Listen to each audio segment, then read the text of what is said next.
Hey guys, this is KO from FightersKO.com. We are here with Hans. I know you guys probably know who this guy is, but he is the owner of Triumph United. Triumph United is one of the biggest apparel lines in MMA. Hans, what's going down? How you doing, brother? Good, man. How you doing? I'm doing really, really good, man. I just want to get a couple of questions from you for the MMA community and FightersKO.com.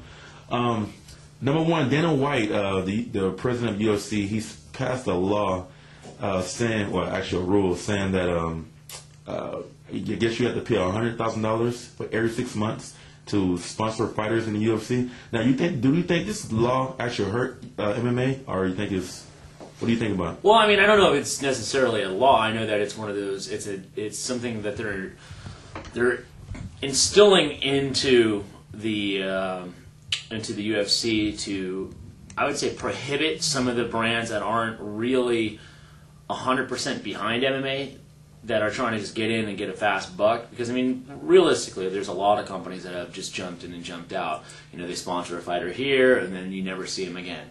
You know, and then there's the brands that, you know, do the grind, and they consistently are either paying the athletes or trying to somehow incorporate their brand with the UFC. I personally think that if you know, I mean, it's good and it's bad. I mean, it's hard. Obviously, it's hard for some of the brands that are trying to make it in this industry, but it's also the price you have to pay to be in the best organization in the world. So you could almost guarantee, and I could testify to this, is that if you put a logo on someone's short, or if you put a logo, if they walk out, especially if they walk out with your T-shirt, you will for sure be seen by millions of people. So what is what's the price on that?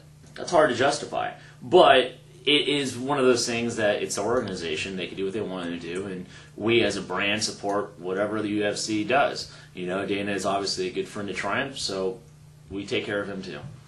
Okay, what about I was watching UFC 1-on-1, and they had not too many fighters had a lot of sponsors. So you think they hurt the up and coming fighters? I mean, it's going to probably for sure it's going to affect them. But I mean, it's like an actor or someone in the NBA. I mean, you don't really see if somebody lands a role on a TV series. You're not seeing them going out and trying to get a bunch of sponsors, for their role as Doctor whatever in in a TV show. You can't do that. And I think that the fact that the UFC allows you to go out and get certain sponsors or get sponsors that they approve, that's an added way to increase your income through fighting and help your training and help everything else out. But you got to abide by the rules that the organization is putting forth. And unfortunately, this is what they want to do now, because a lot of people have abused the system. And there's been organizations now, that have completely gone out of business because of this, and now they're coming back to the UFC. So they see the benefit of being a part and utilizing the UFC for their marketing or their ad campaigns, or just having sponsored athletes through it. So to answer your question, yeah, it's going to obviously hurt a lot of fighters financially, but it's also going to take away from the ridiculous billboards that you see on a lot of these guys, nowadays. Well, I mean, in previous UFCs, I mean, sometimes you would see 5 of the exact same sponsor, and that was agents and MMA managers going out there and overselling the shorts and having 5 of the exact same type clothing companies that are.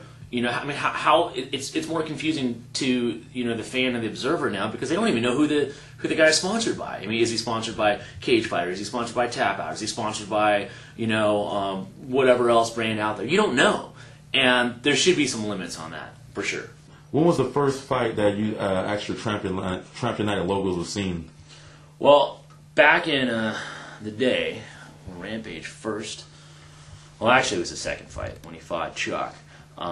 This is when we made his shorts. I actually handmade these shorts for him. Wow. These are the actual shorts, and as you can see the logo right there, right next to the Osiris logo. That was it, man. That launched the brand. I mean, I didn't know it was going to happen like that. Well, I didn't know. I knew that he would knock out Chuck, but how it happened, how fast it happened, how it brought Rampage to a whole nother dimension. It also took Triumph virtually overnight into the mainstream. And I thank Rampage, and I thank Dana, and I thank the UFC for allowing that to go down. You know, because I mean, look, I mean, like it's those lucky things that happen every once in a while that you really score, and you have to appreciate.